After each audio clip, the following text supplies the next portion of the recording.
Good day. You're welcome to the Scholar Online class. My name is Miss Fatima. I'll be taking you through biology. We'll be looking at food production and storage. So, in this topic, we'll be looking at the meaning, environmental factors required for food production, ways of improving food production, effects of food storage on population size, and lastly, we'll be looking at method of food preservation. Now, for the meaning of food production, food production is the process of taking raw ingredients and raw materials and converting them into edible food fit for human consumption. So that's the meaning of what food production. Now we're looking at the environmental factors required for food production, and they are basically grouped into two categories. We have the abiotic factors and the biotic factors. For the abiotic factors, we are dealing with nature, and it includes we have temperature, we have wind, we have sunlight, which is the major source of energy for what food production. We have rainfall, we have relative humidity, we have soil texture. So those are the abiotic factors that are required for what food production. Moving to the biotic factors, which includes the organisms in the habitat or ecology system. Now, for the biotic factors, we are looking at soil organisms. Examples of soil organisms include our earthworm. We are looking at pests that affect our plants. We are looking at parasites. We are looking at diseases of plant crops. We are looking at weeds and what predators.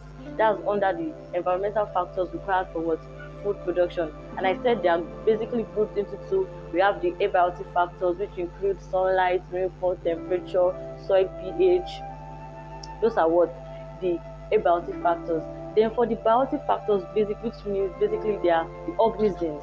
We have the pests, we have diseases, we have predators, we have soil organisms, we have weeds also. Now moving forward, we'll be looking at the ways of improving food production.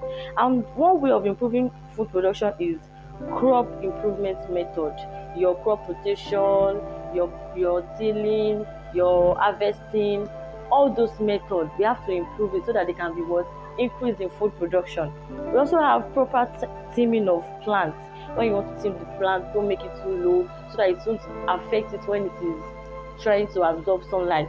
We're also looking at adoption of better cultivation methods. We're looking at control of weeds. We have to make sure that there are no weeds surrounding the plant so that they can grow well and they'll be increasing what food production. We'll also be looking at the use of crop varieties also. Looking at control of pests of crop, because if there's too much pest, the crop will not be able to survive. There will be increase in competition and to lead to what to the death of the crop. If there's too much weed also, it will lead to competition and lead to what to the death of that crop, leading to decrease in food production. So those are the ways of improving food production. Moving forward, we'll be looking at the effect of storage on or food storage on population size. What is the effect of this food storage on population size? Number one effect is high cost of food making and food unavailable to common man. By the time we store all this food or we don't store them, for example, we're not storing, just harvesting and consuming, we don't have anything to fall back on. So the limited ones will be expensive to common man. They will not be affordable. If it's rice, not there's little storage of rice. By the time we need this rice, those that have it, they'll increase the price, making it unavailable towards common man. Another effect of food storage is competition. When there's competition in this kind of situation, the population struggle for what limited available resources. The resources is not enough. So what will happen? There will be competition based on those that have it. Another one is what cannibalism. For cannibalism, it is an aspect whereby because of little storage of food or little availability of food resources, it leads to cannibalism whereby one animal is eating the other. That's when there will be competition leading to cannibalism. They are feeding on one another because there's no food for them to eat. What are they doing? They are eating one another. Another effect is increase in death rates. When there's no food to eat, what will happen to the organisms? They will die. So effects can also be positive, apart from negative effects, which I have just said: competition, cannibalism, increase in death rates, high expense of available resources. There are also positive effects. What are the positive effects? We have prevention of hunger and famine. If you have food production being stored or preserved in a particular area, by the time there's famine, we can fall back to it.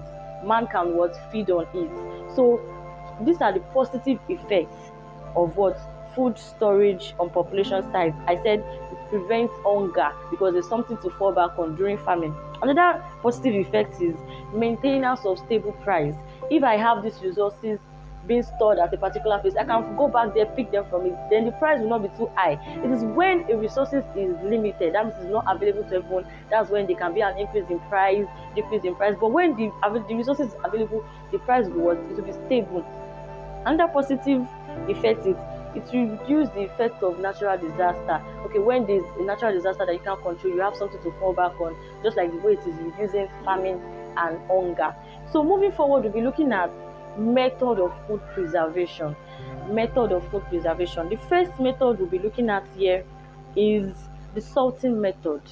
The salting method. The salting method, it involves coating the food with table salt to prevent it from decaying and actions of microorganisms. By the time you take a particular food, example like meat, and you add salt to the surface of it, you cover it up, you coat it up with salt, it prevents the actions of other microorganisms from making it to decay. So moving forward, we'll be looking at another method, which is what drying. And we can dry food like our vegetables, our fish, our meat, preventing them, like we dry them under the sun, preventing them from the actions of microorganisms so that it won't get spoiled easily and it can last longer. Moving forward, we'll be looking at another method of food preservation, which is smoking. In the aspect of smoking, it involves placing the food over naked fire, and we can smoke our fish. Like we all know, food like that, they include fish, plantain, those like boli. Can smoke our fish, our plantain, our meat. They can also be what? They can be smoked. It makes them to do what? To last longer. Another type of food preservation is canning and bottling. And canning and bottling involves the storage of food in a container, like we seal them, and it prevents the action of microorganisms, and they can also be kept for what future consumption. So canning and bottling involves taking a particular food product and sealing them in a container so that we can fall back to them and make use of them for future reference. Another type of method of food preservation is um, refrigerating and freezing, and it involves, as we all know, our refrigerator. Make use of our refrigerator in this process. It involves keeping our food produce in the refrigerator for so that for durability it can last longer and we can fall back to it. And most food that we can preserve include our vegetables, our milk, our bread, our fruits. We can also preserve those ones also in the refrigerator, whereby we put them on low temperature and reduce metabolic rates of microbes, that's microorganisms, and it even reduce spoilage. Another method that we can use in food preservation is pasteurization.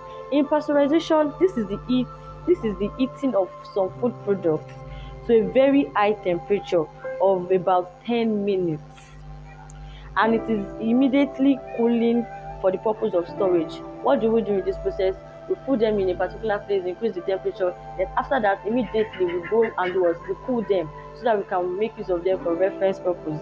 And pasteurization usually precedes canning or bottling. So after doing this process, after putting them in it, cooling, we do what? We put them into our can. Then they go through the process of canning and bottling. Then we keep them for future reference.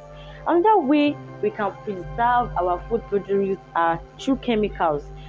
This is the addition of harmless chemicals into food substance, just like our soft drink. That's why soft drink can last for 2-3 weeks, a month without spoiling because of what they've added chemicals to preserve it for a period of time.